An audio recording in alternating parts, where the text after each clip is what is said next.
There's growing anger over how coronavirus has taken hold in care homes across the UK. I don't think you could think of any bigger disaster that's taken place over the last 18 years. There's growing anger over how coronavirus has taken hold in care homes across the UK. I don't think you could think of any bigger disaster that's taken place over the last 18 years. There's growing anger over how coronavirus has taken hold in care homes across the UK. I don't think you could think of any bigger disaster that's taken place over the last 18 years. There's growing anger over how coronavirus has taken hold in care homes across the UK. I don't think you could think of any bigger disaster that's taken place over the last 18 years. There's growing anger over how coronavirus has taken hold in care homes across the UK.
Well, good evening, everyone, and welcome to tonight's forum. I believe, do we have sound up and running? Is that operational? Is that working? Do we have sound? Perfect. Good evening, everyone, and welcome to tonight's online forum hosted by the Lothians branch of the Scottish Socialist Party. My name is Calum Martin. I'll be your chair for this evening's event as we explore the case for a national care service. Now, it's worth giving a bit of context here. Over the last few years, the need for care sector reform has grown increasingly apparent. The COVID-19 crisis has readily pushed this to breaking point. Private care homes, failure of resources, inadequate provision of PPE, and a structural failure to protect some of the most vulnerable to this pandemic in our society has been led to a series of circumstances which cannot be allowed to happen again. The proposal on the table then is a national care service. But what would that mean? What could it, would it, and should it look like? Well, that's exactly what we'll be exploring here tonight. How can we move towards a national care service, which is publicly owned like the NHS, meet the point of need like the NHS, and which gives residents, staff and family both the security and dignity that we all deserve in work and beyond. Here to help explore that tonight, we've got a fantastic panel of speakers lined up for you. We've got Jane Lethbridge of the University of Greenwich and former director of the Public Services International Research Unit. We've got Tam Watersone, chair of the UNISON Scotland Health Committee. We're going to be joined shortly by Madeline Bunting, the former Guardian journalist and best-selling author of the book Labours of Love, and also Róisín McLaren, national co-spokesperson of the Scottish Socialist Party. And in addition to the speakers who are with us here tonight, I've also got greetings to pass on from Derek Feely, former Chief Executive of NHS Scotland, and Dr. Alison Pollock, a member of the SAGE Advisory Committee, both of whom were unable to attend tonight's forum, but who send their best wishes and greetings as we explore this important subject. So just before we begin in earnest, I've got two final announcements and then we'll move to our speakers. First of all, just another reminder to keep sending in your questions. We're broadcasting on both YouTube and Facebook tonight, so if you do have a question, absolutely send them in either in the YouTube comments or on Facebook. We've got our tech people watching both sides, And we'll ask our panel tonight to answer some of these questions live for you in the second part of tonight's meeting. Now, any questions we don't have time for tonight, don't worry, keep asking them. And what we'll do is we'll bring together and help contribute answers over the next few days and weeks for any questions we don't have time to address tonight. I should also say you can tweet along tonight using the hashtag National Care Service, or by looking up and finding the Scottish Socialist Party on Twitter. And secondly, just before we begin, I'd like to point out that we've also been offered testimonies of support from a number of care sector workers so far, with more coming in as the campaigning continues. And just to ensure no one gets in trouble for their honesty, we won't at this stage be broadcasting these at tonight's forum. But if you would like to offer anonymous written or spoken testimony to help build the case, do please get in touch with us discreetly, and we will ensure all appropriate measures of discretion are taken to protect all involved, whilst making sure the case is built in the most effective possible manner for reform. Well, in which case, without further ado, I'd like to hand over to our first speaker tonight, who is Jane Lethbridge from the University of Greenwich. I'll hand over now, Jane. Good evening. I'm very pleased to be here. I think it's a very important issue that we all need to discuss in much more detail. I'd just like to explain that about 18 months ago, I was asked by the Labour Party to develop a model of a national care service. And so one or two of the issues that came up are what's going to inform my talk tonight. And first of all, I think when we're thinking about the existing sort of care system, it's obvious that a market-based solution is a failure. And so really we need to nationalise care services or social care services. And it's often a question, how would we do this? And I'm going to make just some suggestions about how I think this could be approached. First of all, obviously, we need to reduce the use of the private sector, because their business models basically detract from improving ways in which care is delivered.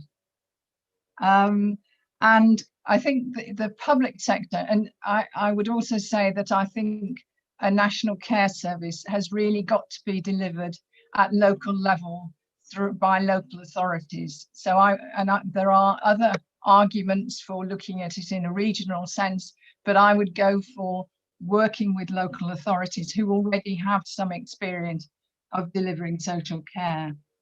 But the big problem is how to move from having many thousands of small care providers to a national care service. And the suggestion I have is that, in a way, the larger care companies, which are making vast sums of money from taxpayers' money, they could be, in a way, bought out, and it would affect something like 15 or 20% of the services provided. But the rest are provided by small and medium-sized companies, really, or enterprises. And I think, given a suitable offer, if local authorities particularly, they're aware of these small and medium-sized enterprises at local level, and they would be tasked essentially with persuading them to move into a new national care service. And so the terms of that move would be that the care workers are better paid and trained and supported in a way that they're not now. The not-for-profit sector would be encouraged, instead of delivering contracts as they have been drawn into now, they would actually be given scope, they would be given grants as they were 20 or 30 years ago to develop new forms of care, to develop innovative approaches to care. And so the not-for-profit sector would be drawn into this service, in a way testing things out, but these ideas would then be taken over by this national care service, which would be essentially directed by local authorities. I think a second question, which I'm sure will come up as an issue, is how to develop and strengthen the care workforce.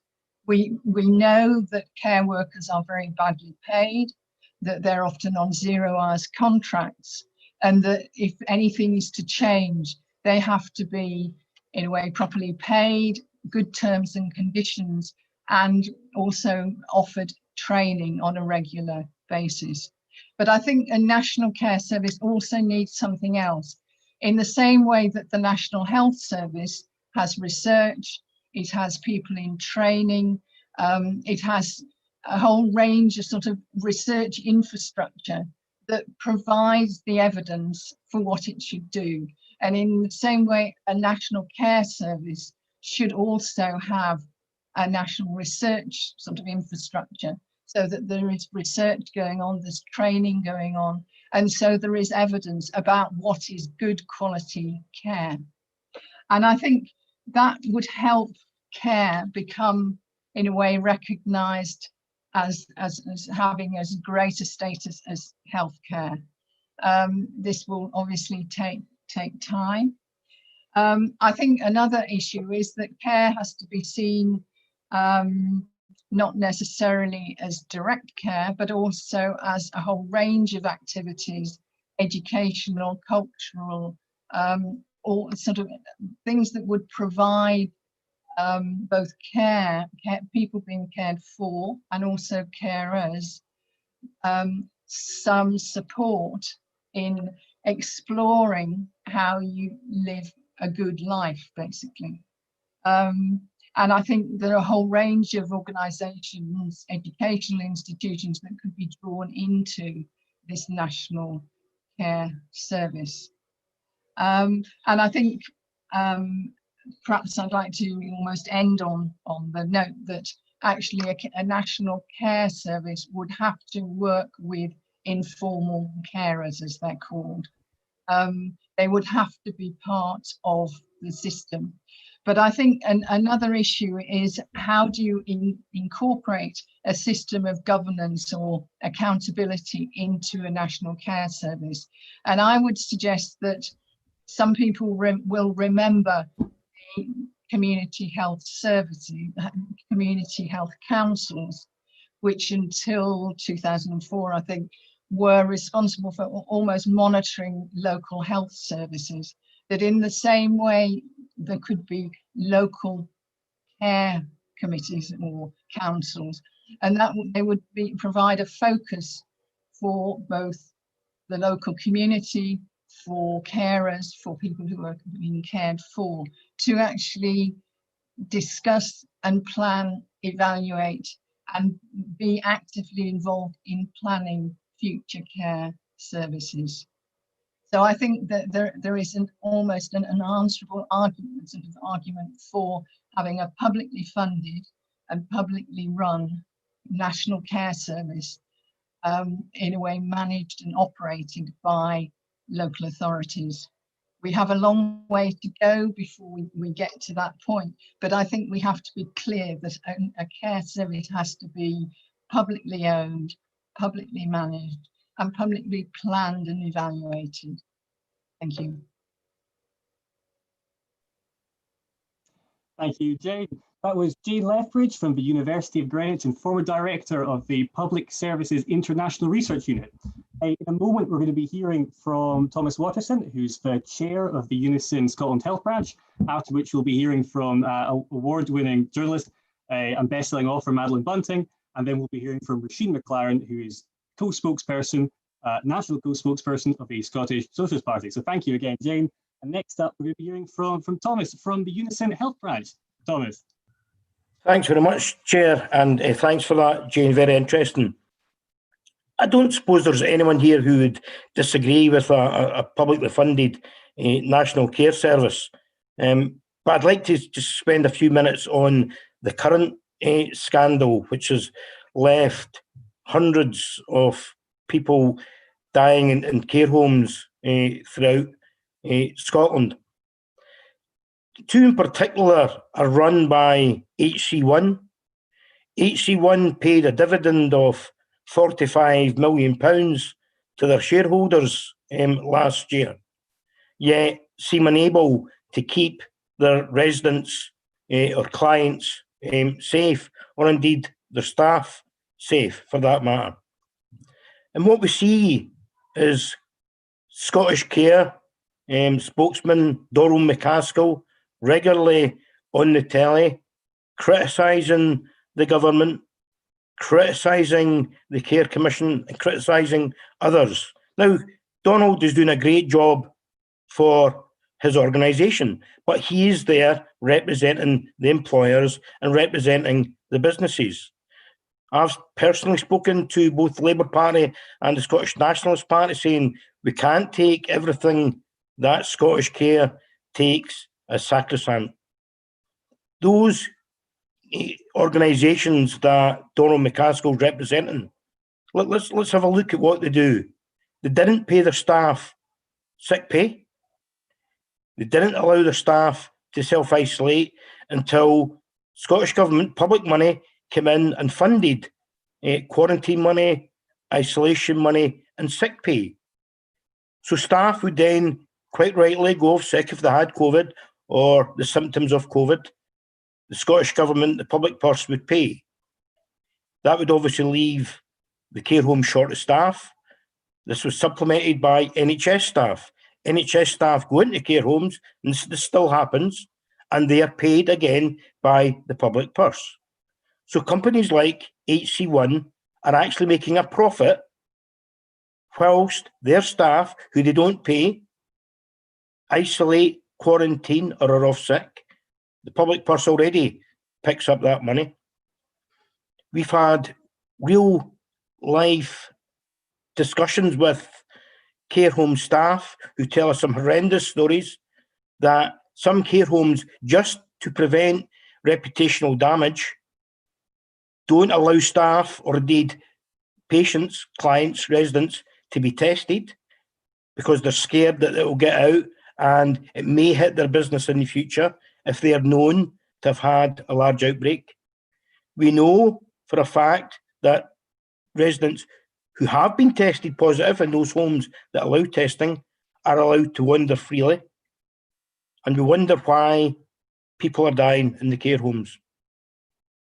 So there has to be a national care service, and we have to have a national care service that's properly funded and the staff are properly trained. And I thought it was really important, the point that Jane made about training the staff properly.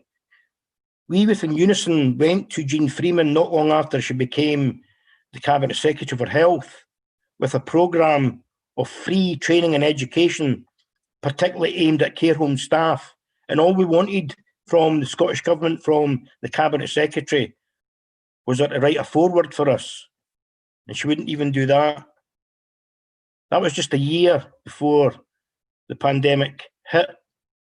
And we're still in that pandemic. In fact, we're probably nearer a worst case scenario than we are to a best case scenario.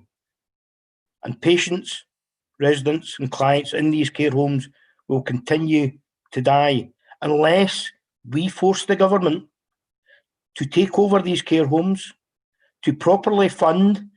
Well, actually, they are properly funded. It's just that the funds all go into the pockets of the shareholders. But if we are serious as a country about looking after our most vulnerable, then we must have a national care service fully funded by the public purse and no longer to make money for shareholders. Thanks very much. Thank you, Thomas. That was Thomas Watersone of the UNISON Scotland Health Committee. So thank you all for the folk who are watching at home, who are still sending your questions. Just a reminder, do keep sending in your questions. We've got a fair few coming in, and we'll try and look at those after the next two speakers. So next up, our next speaker, we have Madeline Bunting, the journalist and best-selling author of the book Labours of Love. Madeline. Hi, thank you very much, Calum, for inviting me on this. And it's very interesting to listen to Thomas and Jane, and it triggers all sorts of thoughts in my mind.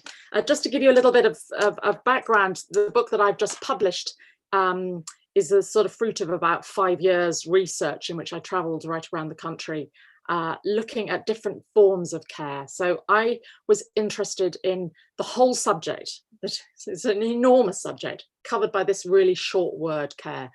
And I was intrigued by all sorts of contradictions and ambiguities that seem to dog the political process. We all know that there's a sort of regular kind of cycle long before COVID came of anxiety around certain aspects of care. And it's not just adult social care or residential elder care. There's been a recurrent sort of anxiety around different forms of care in the health sector. And Mid-Staffordshire hospital scandal comes to mind. So what I tried to do really was just sort of step back from the policy discussion to think, could there be underlying sort of systemic cultural issues which have put us in this political predicament now, where we seem unable to meet, and when I say now, this was before COVID, we were unable to meet the challenge of arranging care in a way that that was just, that was fair. There was already deep structural problems in the system, and Thomas and Jane have both identified several of those. A private residential sector that had got financialized, so huge mountains of debt were balanced on these care homes. I think the FT calculated that something like £40,000 worth of debt was linked to each bed in residential care. Such was the degree of financialization in the sector. What COVID has exposed in a very sort of brutal way is that the system of adult social care and home care was deeply precarious, and indeed the consequences have been utterly tragic. So why is it that we have been profoundly incapable as a society of dealing with the challenge? Well, it's quite interesting when you write a book, because you put forward all sorts of suggestions and ideas, and then you get the feedback from all sorts of people that I've been interviewed by in the last few weeks. Some said to me, well, there's always been a crisis around the care of the elderly. So what's new? You've written crisis, Madeline, you're just using a word that has always been in this sector. And I do allow some, you know, every time I looked at another dimension of care, I looked at the historical context. And there's some truth to what they say, that historically, again and again and again, Britain has failed to provide effectively for older people. And of course, that gets a lot worse when you have more elder people living for longer. So we have failed to meet the challenge of the demographic shift. And it's quite sobering, really, to look back at this history. I looked at, you know, one conclusion by a sociologist of aging who just concluded that because there is such a lack of respect for old age generally in our culture, that throughout the 20th century, there have been appalling instances of mistreatment, of underinvestment, and terrible tragedies. So I think there's something to think about there, about a cultural problem that we have, that we don't respect old age, we don't see it of value, that we have been so sucked into certain capitalist understandings of the value of human life as really only having value insofar as it is productive of wealth or a consumer. So, you know, you are valuable insofar as you consume, you buy various consumer goods, or indeed produce wealth. What is our understanding of the value of life when you do neither? You're neither productive and nor are you a major consumer. And I think that actually at that level, we really, you know, that's the level we really need to be kind of pitching some of this debate. It's asking these really big fundamental questions about our understanding of value. And when I launched my book, we had to have it all, of course, on Zoom, which was a little disappointing. But one of my friends, Mariana Mazzucato, who's an economist, a terrific and immensely influential economist, who is in fact advising Nicola Sturgeon amongst many other governments. But her latest book, The Value of Everything, challenges exactly this question. How do we value something like this? So the nub of the book that I wrote was really that we have never learned how to value care, that we have not appreciated quite what this activity is that actually is so dominant in our lives. You know, large numbers of us, particularly women, very large numbers of women, will spend a good chunk of their lives doing care in some way or another. Some of it is paid work, and as of course you will all know, all the care professions, all the care jobs are hugely dominated by women, but also in intimate and private unpaid ways, women spend an enormous amount of time caring. But as I make very clear in my book, you know, there is no need for that gendering. Men are very, very good at caring when the situation demands it, as we know from the history of care. On the battlefield, the first nurses were fellow soldiers, and the origins of hospital and healthcare comes actually from medieval monasteries. So there's nothing essentialist about the gendering of care, and I think this is one of the great challenges we have ahead of us, which is to break down that gendering of care, which I went out of my way to find instances of where people through life circumstances was suddenly these men were thrown into situations of having to provide care, and found that actually it was deeply important to them and valuable experience, and one that they really cherished as deeply affirming of their own humanity. And therefore that's why the first paragraph of the book says no one can can afford not to be interested in care, because the chances are you're going to find yourself providing it at some point in your life, either a pretty much full-time task, or certainly a very, very significant amount of your time. So the central challenge of my book is that we haven't understood care, we haven't been interested in it, because it's been women's work. So it's been dismissed, it's been overlooked, it's been indeed invisible, which is exactly the title of a terrific book by the American feminist economist Nancy Folbra, The Invisible Heart. Instead of the invisible hand of Adam Smith, we actually need a much greater recognition of the invisible heart, which actually is essential to human well-being. One of the books that I found really provocative and thoughtful, and I can put into chat some of the titles I'm mentioning because I think many of the people here would find them interesting, is a wonderful book by two American economists called The History of the World in 7 Cheap Things. And it's a great read. And what they do is they take it through in a great sort of whip through 500 years of history, Western history, showing how capitalism really is built on making certain things very cheap and making other things very expensive. And if you think about it, it's absolutely true, because the banker gets paid loads and loads of money, and the care worker gets paid very little money. That's a structural imbalance, as we well know, because the value of the care worker's work to other human beings' well-being is immense. So they start in Madeira and in this history of the world in 7 cheap things, the way in which the environment was made cheap, and they destroyed the environment of Madeira under the Spanish Empire in the 17th century. So it's an environmental issue, and then of course care is a cheap thing in their view. Of the 7 things that are cheap, care is one of them. And I think the curious thing is how that cheapness, that care has either got to be cheap or free, which is essentially entirely how capitalism and patriarchy were structured, has spilled over into our cultural life.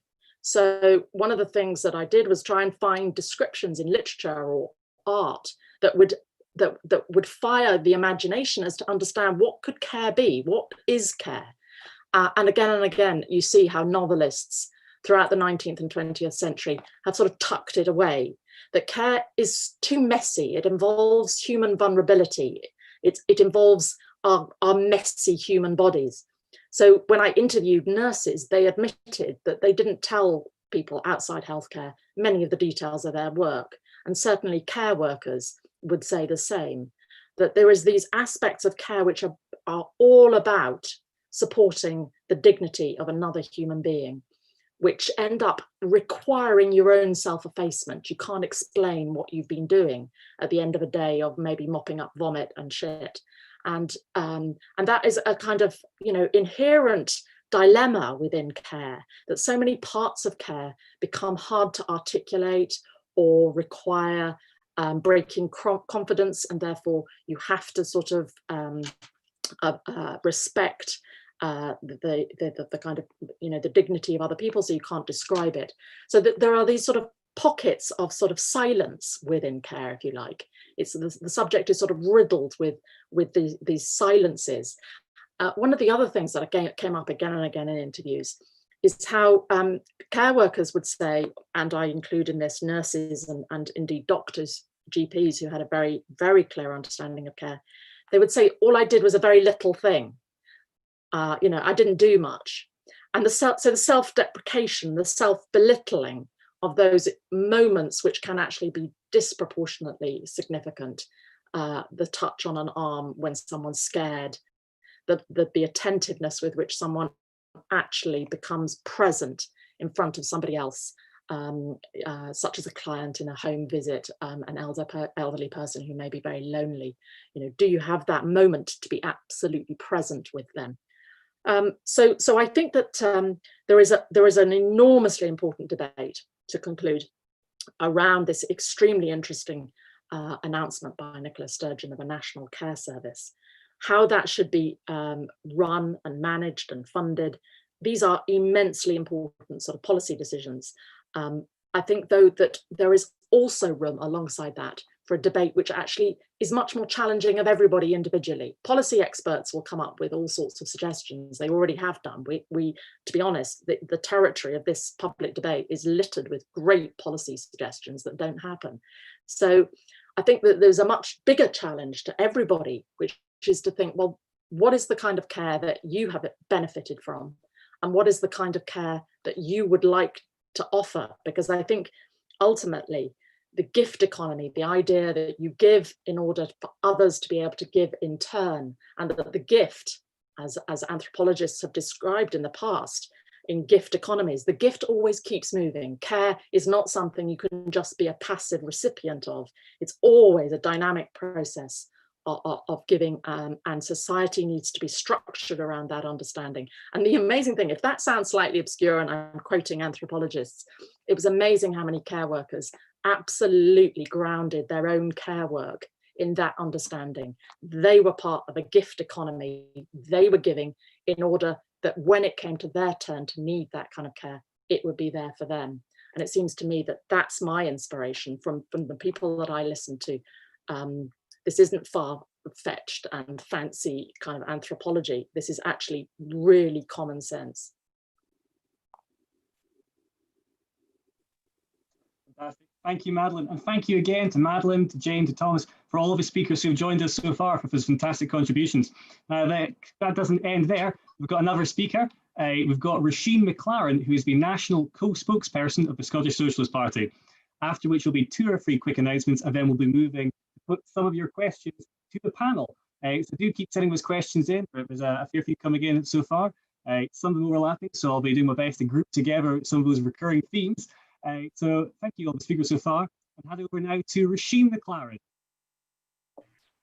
Well, thank you very much, Calum, and I would like to thank all the previous speakers for their contributions, and to thank also the Lothians branch of the Scottish Socialist Party for asking us to speak and to put on this excellent event. As Calum said, my name is Róisín McLaren, and I'm the national co-spokesperson of the Scottish Socialist Party. I'm also one of the thousands of unpaid carers that have been propping up the care sector during this coronavirus pandemic. My mother and I care for my disabled auntie at home, and my own personal experience of this situation, as well as my experience in campaigning on the national care sector for the Scottish Socialist Party, really reminds me that the current state of the care sector is very similar to that which was had prior to the creation of the National Health Service for medicine, where medical help was paid for by those that could afford it, and those that could not afford it went without, with some small areas of provision by charities and churches.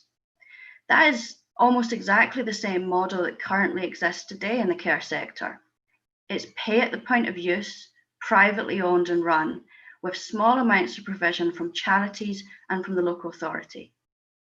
Therefore, Chair, I'm going to talk a little bit about the history of the NHS and how we came to change that situation in the medical sector, because I think it's got some really pertinent lessons for those of us that are advocating the creation of a national care service today. When the National Health Service Bill passed in 1946, it established the principle that it's the responsibility of government, of the state, to provide comprehensive health care, and that was best delivered by the nationalisation of the hospitals. However, to actually establish a National Health Service, Nye Bevan had to first negotiate with the British Medical Association. That is the representatives of the doctors and the consultants, the vast majority of whom were actually completely opposed to the creation of an NHS because they feared losing their lucrative private practice patients. To get these consultants on board, Bevan had to make concessions, such as allowing consultants to still take private patients. This created a duality in the system, which of course was completely at odds with the original vision. That vision then got further eroded in 1952, when both dental and opticians were taken out of the NHS and prescription charges introduced. That of course led to Bevan's resignation from the Labour government that year, as it so clearly clashed with what was his vision of a health service that was fully comprehensive, covering all aspects of health from cradle to grave.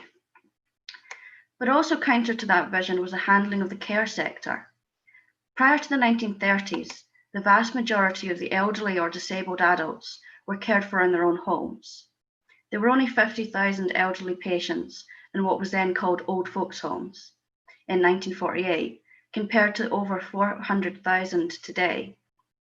Old folks' homes were created in 1948 from what were previously Victorian-era workhouses, and these new old folks' homes were ran by local authorities. They didn't come under the newly formed NHS, and that was partly a concession to the private sector, just as it happened with dentistry and with the consultant doctors. It also was partly due to the fact that geriatric nursing was in its infancy as a discipline. And just like with consultant doctors in the NHS, this dual system in the private sector still functions today, along with some provision from local authority homes. With changing social norms and a growing elderly population, the demand for adult elderly care provision has rocketed since the 1940s, and that demand has been met by the private sector. Today, 80% of Scotland's care homes are privately run. The remaining 20% is made up by 10% provision by churches and charitable organisations, and another 10% by the local authorities. Of those 80% of care homes that are privately run, 1 in 5 of them is owned by just 5 companies: HC1, Four Seasons, Care UK and Barchester. And just as Tam, Jane and Melanie have all outlined, the quality of that care and the treatment of their employees in this monopolised market is absolutely shocking. And nothing has brought that to light more than the coronavirus scandal that we've been living through. Nearly 2,000 residents died in privately run residential care homes this year. And there was a clear correlation between the private ownership of those care homes and high rates of COVID death. 70% of private care homes in Scotland have cases of COVID-19, whereas when you look at the not-for-profit sector, it's only 40%. Many of those 2,000 residents were moved out of NHS hospitals without having first received 2 negative coronavirus tests. Now, that decision was taken partly to ease bed blocking in hospitals in preparation for an influx of COVID patients. However, there was also a part played by profit. There are 2 groups of residents in care homes. There are self-funders, those that pay their own way, and local authority funders, those that have their fees paid for them by the council. Council-funded places are set at a rate of £200 a week, whereas self-funders pay on average £900 a week, and a lot of the times more than that. Care homes are paid on a bed occupancy basis. So if a council-funded resident is currently in hospital, then the care home will not receive their £200 a week.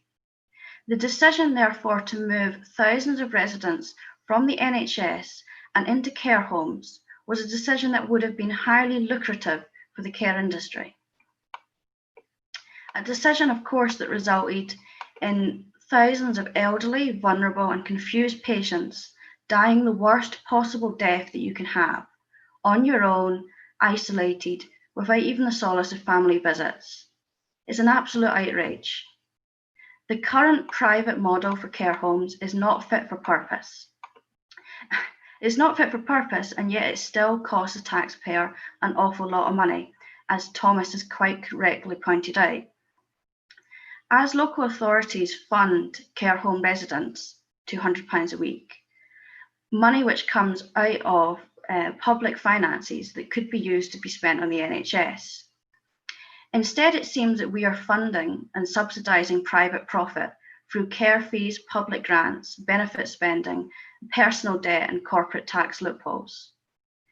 The big care providers, HC1, Four Seasons, Care UK and Barchester, are almost all exclusively based in tax havens, and they all pay their shareholders large dividends. Care has been seen as a go-to guaranteed investment due to our ageing population. Again, as Thomas pointed out, in 2019, the Care for Health and Public Interest revealed that at least £1.5 billion leaks out of the care service and into tax havens, into private hands every year. Contrast that £1.5 billion in private hands with just the £6 per day that is spent on average for food for residents of care homes.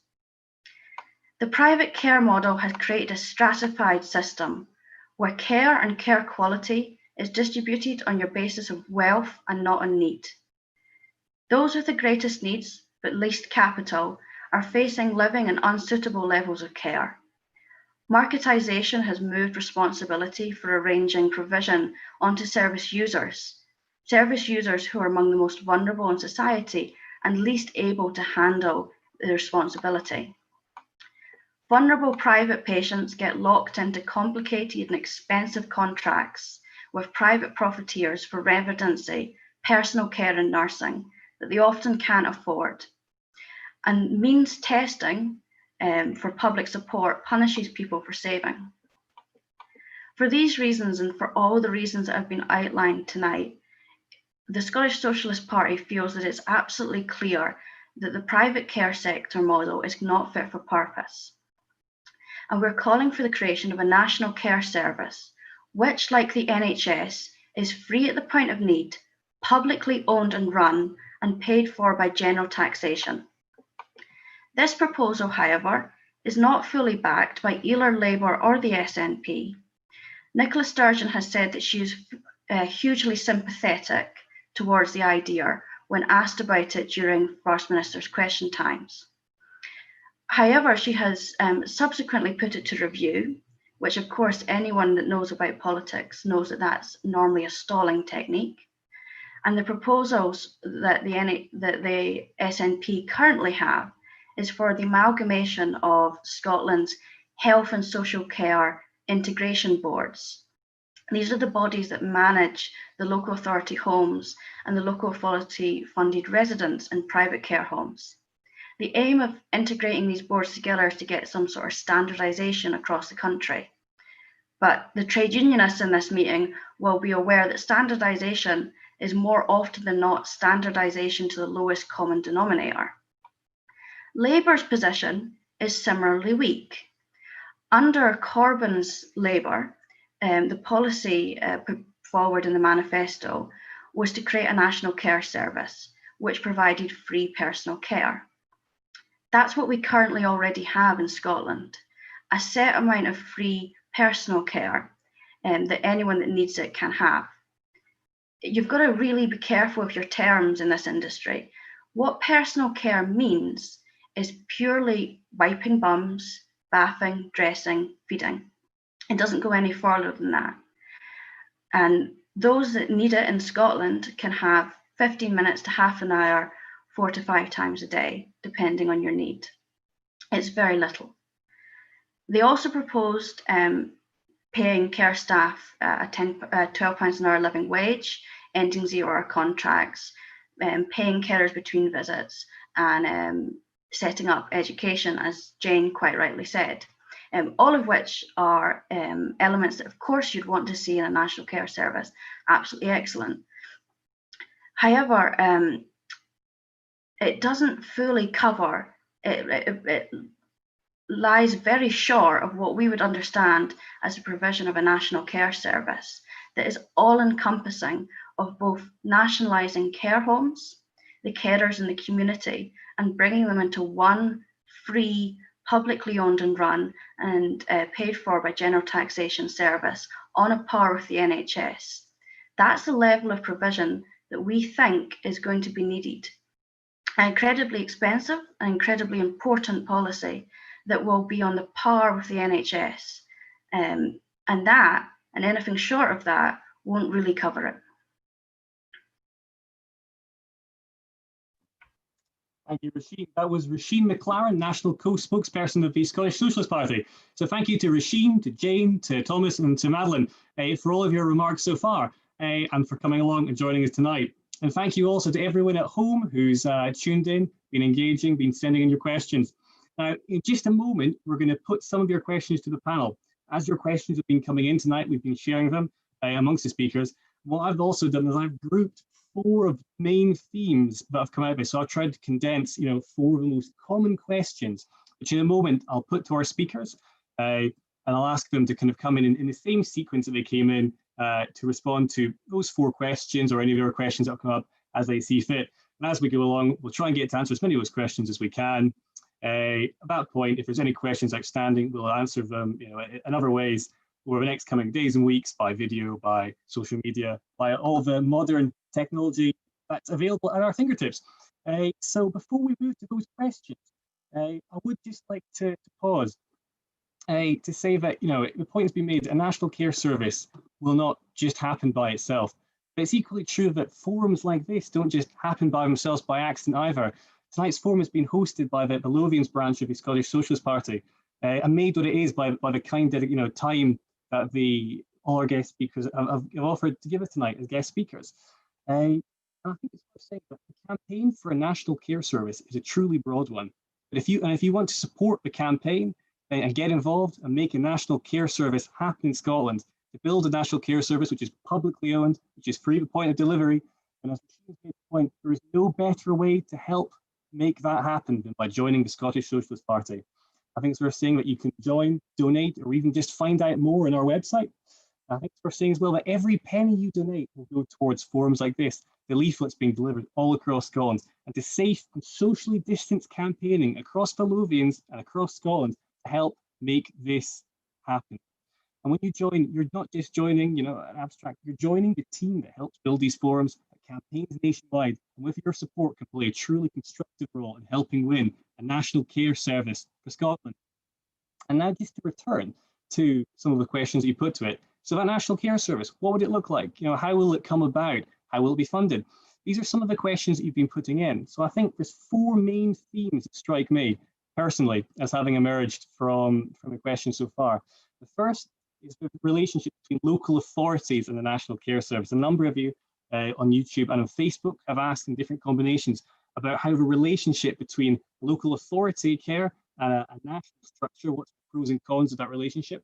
There's different models available, so I think that's what we might ask our speakers to unpack a little bit if they'd like to speak to that. There's also been a couple of questions about the different parties that are involved. Róisín's made the point that only the SSP is so far come out for one which is National Care Service publicly owned, and also 3 appointed delivery out of all the political parties operating in Scotland. But questions have also come in asking that how likely is it that Keir Starmer, for example, Boris Johnson or Jeremy Hunt or the SNP will deliver or could deliver or would deliver a national care service which is truly publicly owned, publicly run, publicly managed, and potentially free at point of delivery. There's also been a number of folk have asked about the funding for this. Given the kind of profit models that already exist, how do we kind of bring these things together? £60,000 a bed, some places are charging.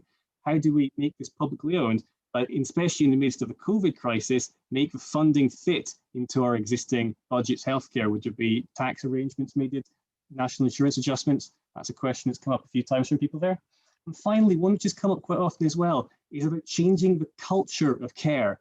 How can structural changes to the care sector prompt a change in culture of care? Speakers, a number of them have kind of alluded to this. I think there's questions about what coming in. If I get this right, I think a lot of the questions are asking about how the structural changes, both to employment practices and to patterns of care by formation of a national care service, what could those changes do to change the culture around it? What's the correlation between those two? So I'm going to ask our speakers now if they'd like to come back in on some of these questions, and perhaps some of the other ones that have come up in different combinations. In the same order they spoke, just so kind of folk who have not had a chance to say anything for a little while get a chance to say something. So that'll be Jane, then Thomas, then Madeline, then Róisín. I suspect that will probably be all we'll have time for. But do keep sending those questions in. There'll be a few announcements at the end about what happens next.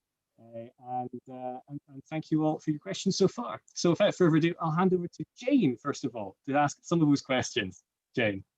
Thank you very much. I think they're 4 very good questions, and I've seen some of those themes emerging from the chat. I think I'd like to start with local authorities. I'm aware that local authorities have experienced over 10 years of austerity policies, and that they're desperately in need of sort of reinvention almost. But one of the reasons why I'd argue for national care service being delivered through local authorities is that I think for a new national service, we need something that is linked to a democratic system. I think many people will be aware that the NHS is not a democratically run service. In fact, it's become much less so in the last 20 or 30 years. So if we're going to set up a national care service, we need something that has links to an existing democratic system, of which local government is one. It needs a lot of support. It needs almost reinventing. But I think if we were developing a national care service, that would have to go hand in hand. And I think if we go to the question about would Keir Starmer and a new Labour government support this, I think there would be sympathy for that. I think he is likely to support a national care service. I think a new Labour government would have to address some of the issues of local government, and which are emerging, I think, much more clearly during this COVID crisis.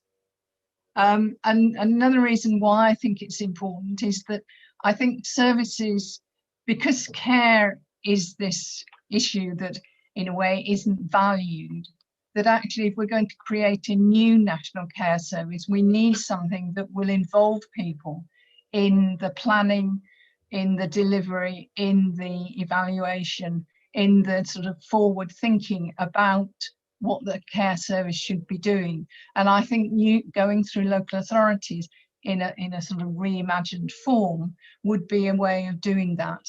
And I think there are arguments against setting up a sort of standalone national care service are that it wouldn't be able to tap into those democratic systems, and those democratic systems need development and refining, but at least the basis is actually there. And I think just to move on really to changing the culture of care, I was thinking, because as we all agreed it's not valued, but I think if in schools there was more sort of almost teaching or discussion about what care is all about, so children and young people were introduced to this idea of care, and it might encourage more young people to go into care and see it as a sort of future profession. But it would also, in a way, enable people growing up to be introduced to this concept of care and to make it perhaps much more explicit. And it would also, I think, challenge this sort of very anti-older people attitudes that you find in society, which is one reason why we haven't got a national care service. So I think I'll leave it there. Thank you. Thank you, Jane, for that comments there.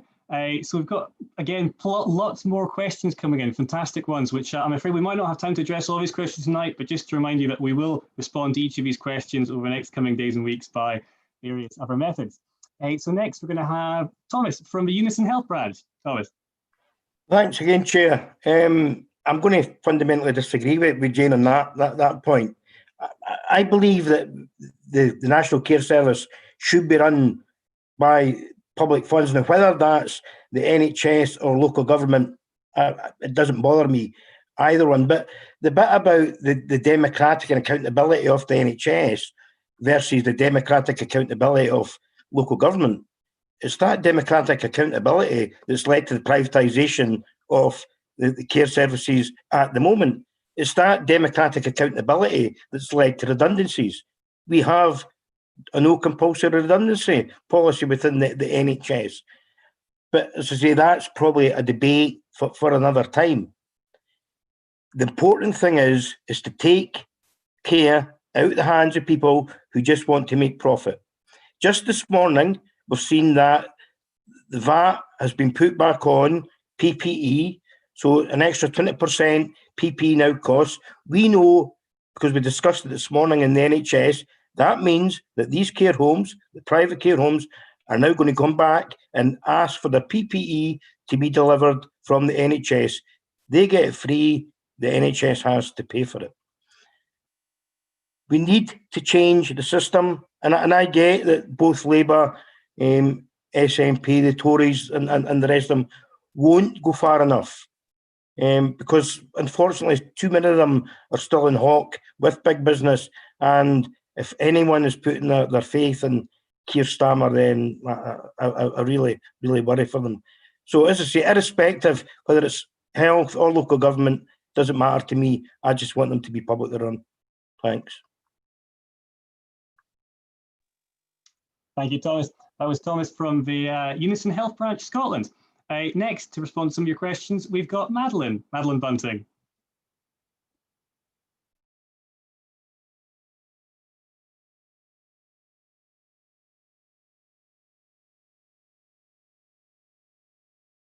I think we're having a slight sound issue there. Just 2 moments, and we'll. Yeah, sorry, I forgot to unmute myself. I've been responding in some of the threads to some of the excellent questions, so thanks so much for those all coming in.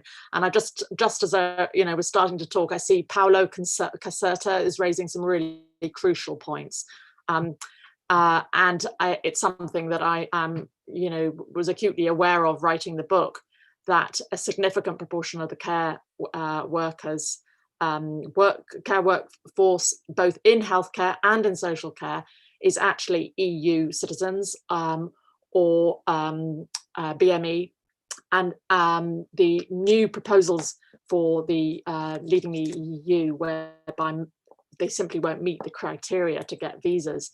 There's been a sort of dramatic fall off since 2016 in applications. That's part of why we have a recruitment crisis across healthcare and social care. So this is a really crucial issue. To go to the sort of National Care Service, it's a funny term, this one, because it's been floating around the policy debate for 10 years. Gordon Brown mentioned it in 2009. It's not new, but I don't think anybody has really pinned down what they mean by a National Care Service. My rough sense is the chances of a National Care Service looking anything like the NHS is not high. I don't think there's a political appetite for that in Westminster, and I would be surprised if there was in Scotland. Is there some sort of other model that vastly improves social care? Well, I think there's a rich array, and many of them involve some form of insurance. And it's essential that you think about how the funding is going to work. And I see one comment, which is, how do we fund this? Because when I was on Start the Week with Jeremy Hunt 10 days ago, we were talking about this, and he said it's an eye-watering, I think the figure he used was 7 billion. It's an eye-watering figure. And I challenged him. I said, I think that's what needs to happen. It's requires huge investment. And that takes us back to the cultural question, which is that if a whole culture has been built on the idea that care is cheap, then they're going to really, really struggle with this paradigm shift to recognizing that care is not cheap. It's not cheap. And the Daily Express were interviewing me last week, and they just kept on going on and on about how expensive it was. And I said, yes, but there's a paradox, because actually the people that work in the sector are really badly paid. And that's the kind of conundrum, that we've never valued care properly.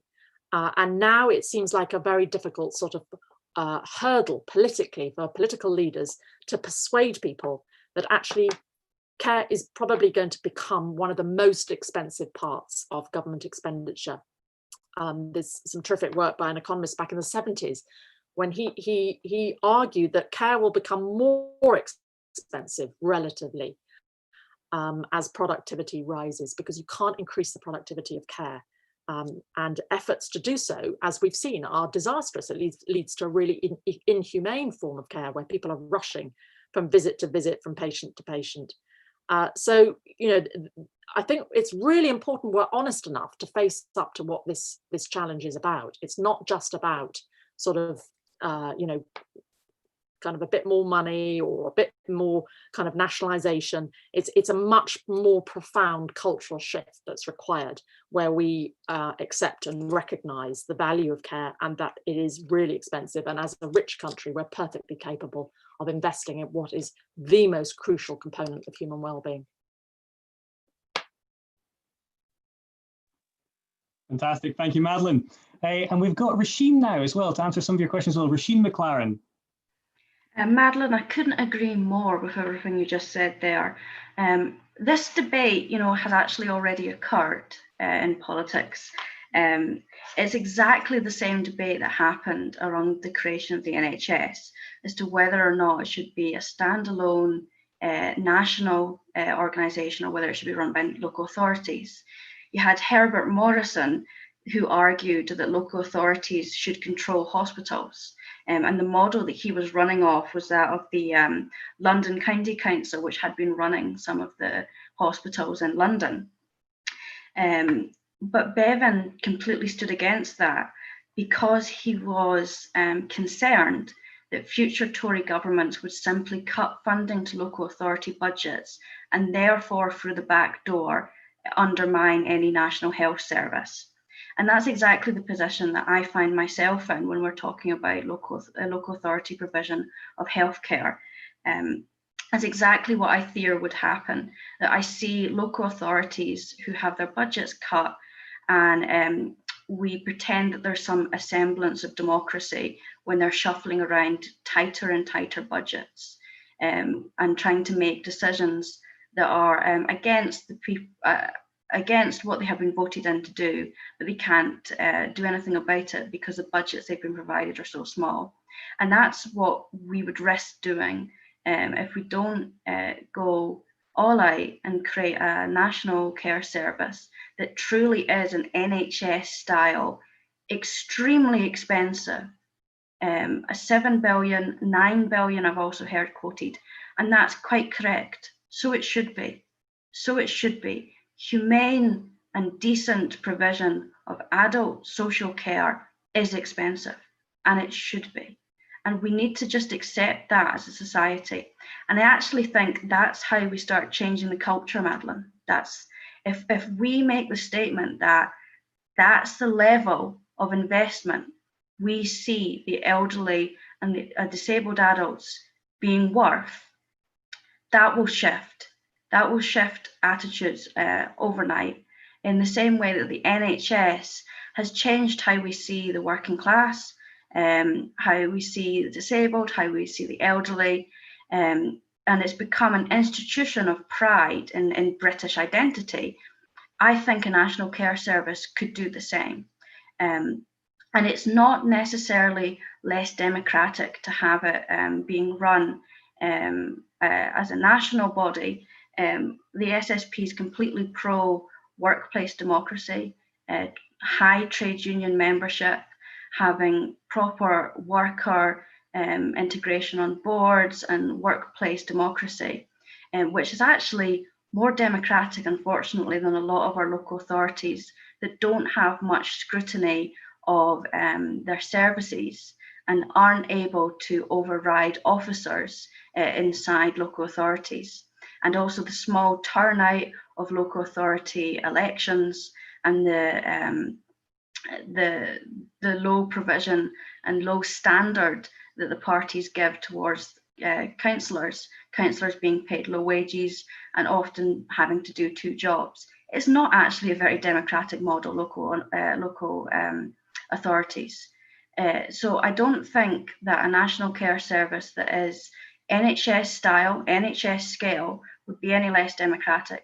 And I think anything less than that really risks not taking the bull by the horns. If anything, this coronavirus pandemic has shown us is that we need big ideas and big scales to tackle global pandemics and global problems.